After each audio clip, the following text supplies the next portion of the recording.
In this video, I'm going to teach you the best tips to do this, but in the park. Let's get right into it.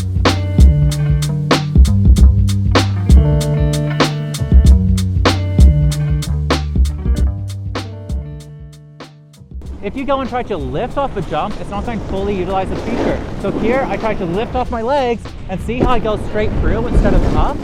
This is because power when jumping doesn't come from lifting your legs up to you, but instead pushing your board through the transition, pushing it off into the point that it snaps off the end. By going and focusing on pushing through the lift, it's going to pop you up, give you way more power and way better control than you can ever get through lifting. Grabbing with your back hand on backside spins is a lot harder. So if I try to grab it with the back hand, it's really hard for me to get the spin around. Where if I go and grab with the front hand, I can use my back arm to pull the spin to give me that micro control. This is why indie grabs are one of the hardest grabs you can do on a backside spin, and mute grabs are the best grabs because you can go and snap it and still utilize your back arm to leave a rotation and pull through. But when you grab something like an indie, you're fully committed to whatever axis and whatever rotational speed you set off the lip. The key to backside 180s is practicing this one trick. That is picking a point in front of you and rotating around it, finishing in a blind landing. What this does is it imitates the knuckle of the jump. And by keeping your eyes locked on it, you'll see where you are in the air, letting you control your spin, maintain your center of balance, and importantly, finish you in that blind landing position. So for backside 180, I'm going and keeping my chest open, and this is going to let me go and spot the knuckle of the jump. So as I travel past it, I keep my eyes on it, finishing in that blind landing. And this goes and gives me complete control, allowing me to go and get tweaks, get grabs, and just feel really confident in the air on every back one. A massive game changer for my park riding is making sure that as I'm doing my setup carve, I'm slightly angled to the far corner, because this is making it so you pop off and travel way straighter. So I'm coming in, angled to the corner, and this is letting me get way more power and control.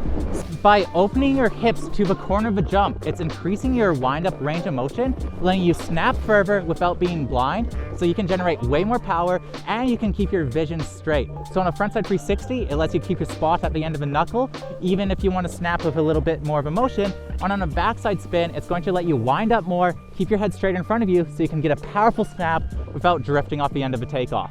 A good rule for doing your blind landings is to make sure that your front arm is coming and staying pointed behind your shoulders. I'm going come in, patient setup carve, good pop, grab it, point it, and that's going to let me disperse my rotational energy, making the landing, making the landing experience so much smoother. I really can't stress enough that having your upper body rotated back uphill on blind landings just helps you go and stomp, and that's what gives you that aggressive pro style landing on every blind landing trick. It's a big misconception that you need to pop to get power off every jump. You can go and get plenty of power just by maintaining strong legs, and keeping your board in contact with the snow will give you plenty of power, and this is called coasting. The important thing when you're coasting is that you don't let your legs come down and squat, because that's going to absorb the takeoff. So you don't need to pop up a jump, but you do need to keep your legs strong and make sure that takeoff doesn't buck you. Every time you do a spin on a snowboard, you want to finish it with counter rotation.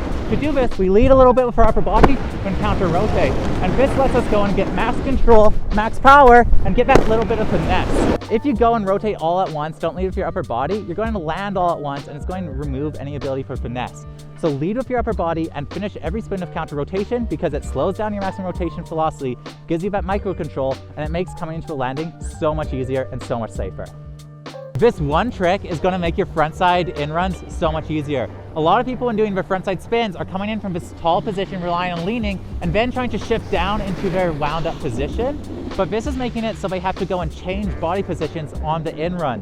What you actually want to do is preemptively set your upper body into your heel edge position. So that way you don't need to go and shift your balance points, and instead you can just shift from toe edge to heel edge.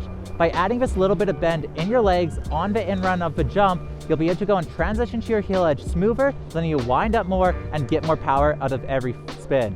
So if you're struggling with your frontside 360 in-runs, go and look at how tall you are on your toe edge, because I guarantee you're going to be standing taller than you need to, and you'll be able to clean it up by adding a bit more bend, making it so you can transition to that heel edge way easier. Every single time you go and land a trick, with your back being the last part to rotate, you want to land with a little bit of toe pressure.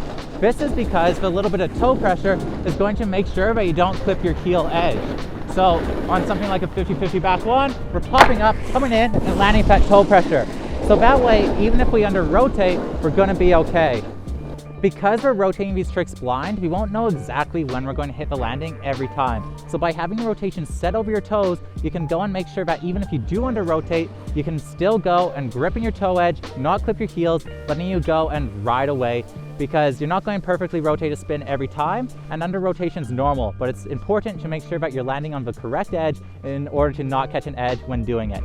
So every time you do a frontside 360, backside 180, make sure that you're keeping your pressure over your toe edge, because that's going to make you so much safer coming into the landing. When you're jumping, you're trying to keep your head stationary like a chicken. How you move a chicken around, it stays straight.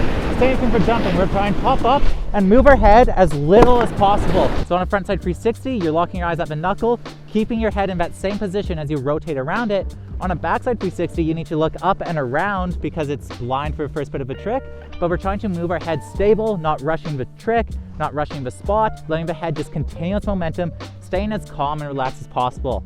Think about it like a chicken. When you move a chicken around, its head stationary. That's the same thing as we're snowboarding. As we're flipping, as we're spinning, we're trying to keep our head as locked in as possible, because that's going to give you so much more air awareness and so much more control on every jump.